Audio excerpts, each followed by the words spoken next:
আজ শনিবার 11ই ফাল্গুন 2024 সালে 24শে ফেব্রুয়ারি। কন্যা রাশি, কন্যা লগ্ন, ভার্গ সাইনের জাতক জাতিকাদের আজকের দিনটি কিন্তু এক প্রকার বেশ কাটতে চলেছে।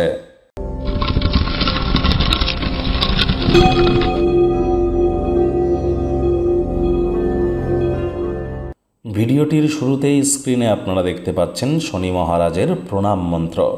ওম নীলাঞ্জনচয় প্রক্ষং রবি সুতং মহাগ্রহম ছায়ায়া গর্ভসম্ভূতং তং নমামি শনিশ্চরম। এটি অন্ততপক্ষে সন্ধেবেলার সময় আপনারা 21 বার জপ করুন, পারলে 108 বার জপ করবেন। 2024 সাল কিন্তু শনিদেবের বছর সংখ্যাতত্ত্ববিদ্যা অনুযায়ী। তাহলে শনিদেবকে কিন্তু আপনাদের প্রত্যেককেই অত্যন্ত সন্তুষ্ট রেখে চলতে হবে, তাকে খুশ করে চলতে হবে। আর বর্তমানে শনি, সূর্য এবং বুধের একত্রিত সংযোগ তৈরি হয়েছে, ত্রিগ্রহী সংযোগ, যা অত্যন্ত বিরলতম। এবং শনি, সূর্য, বুধের এই যে সংযোগের কারণে আপনাদের জীবনে ঠিক কী কী প্রভাব পড়তে পারে সে বিষয়ে বিস্তারিত আলোচনা সহ একটি ভিডিও চ্যানেলে অলরেডি আপলোড করা হয়েছে। সময় সুযোগ বুঝে একবার দেখে বা শুনে নিতে ভুলবেন না। ভাগ্য মিটার আজ আপনাদের বলছে 7.5 আউট অফ 10। ভাগ্য আপনাদের অনুকূলেই থাকবে। পরিবার এবং প্রেম, আপনাদের প্রেমের জীবন, দাম্পত্য জীবন সম্পর্কে অর্থাৎ সম্পর্কের খাতে একটু সাবধানতা অবলম্বন করে চলতে হবে। শুভ সংখ্যা থাকছে 6, শুভ রং থাকবে গোলাপি। আজ কায়িক পরিশ্রম হলেও শরীর মনে সতেজতা এবং তরতাজাই আপনারা অনুভব করবেন। দীর্ঘদিনের পুরনো রোগশোক, অসুস্থতা থেকে আজ মুক্তি পাওয়ার দিন, পরিত্রাণ পাওয়ার দিন। অর্থগত ব্যাপারে আয় ইনকাম আজ আপনাদের বাড়তে চলেছে। আর্থিক লেনদেন বিনিয়োগের জন্য দিনটি আপনাদের পক্ষেই থাকবে। নতুন উদ্যোগ পরিকল্পনার পাশাপাশি নতুন নির্মাণ কার্যের শুরুয়াত আজ করা যেতেই পারে।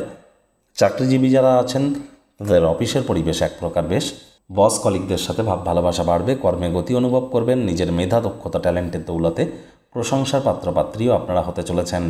রাজনীতিবিদ যারা আছেন জনসংযোগ বৃদ্ধি করুন। কঠোর কায়িক পরিশ্রমের কোনো বিকল্পই কিন্তু নেই। শর্টকাট অবলম্বন করে খুব বেশি দূর এগিয়ে যেতে পারবেন না। খালি সময়, ভ্যাকান্ট টাইমে যদি কোনো সিনেমা দেখে বা এন্টারটেনমেন্ট ওরিয়েন্টেড ক্রিয়াকলাপ করে সময় কাটান, শেষে আপনিই বুঝবেন যে আপনি মূল্যবান সময় নষ্ট করেছেন। টাইম ম্যানেজমেন্ট সম্পর্কে জ্ঞান বৃদ্ধি করুন। দিনটিকে সঠিক ওয়েতে পরিকল্পনা করে কাটান। আজ শিক্ষার্থী বিদ্যার্থীদের পড়াশোনায় মনোযোগ আরও বৃদ্ধি করতে হবে। উচ্চশিক্ষার জন্য যারা বিদেশ যাত্রার কথা ভাবছিলেন, ভাগ্যদেবী আপনাদের পক্ষে নেই। সন্তান সন্ততি থেকে থাকলে তাদের এদিকে কঠোর সজাগ দৃষ্টি বজায় রাখুন। অসৎ সঙ্গে কিন্তু চলেই যেতে পারে। চোখে চোখ রেখে খুব ইজিলি মিথ্যে কথাও বলে দিতে পারে।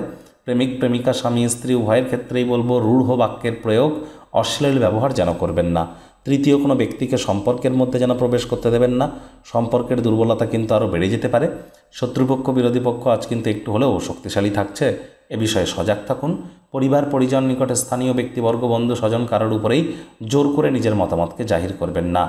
আজ আপনাদের উচিত কোনো ক্ষেত্রেই অবহেলা না করা, প্রত্যেককে জরুরি সম্মান দেওয়া, নতুন কোনো প্রকল্প বা পরিকল্পনাকে পুনরায় আবার শুরু থেকে শুরু করা, কাজের উপরে ফোকাস রাখা, মনোনিবেশ করা, যোগব্যায়াম, ধ্যান, প্রাণায়ামের সাহায্য নেওয়া।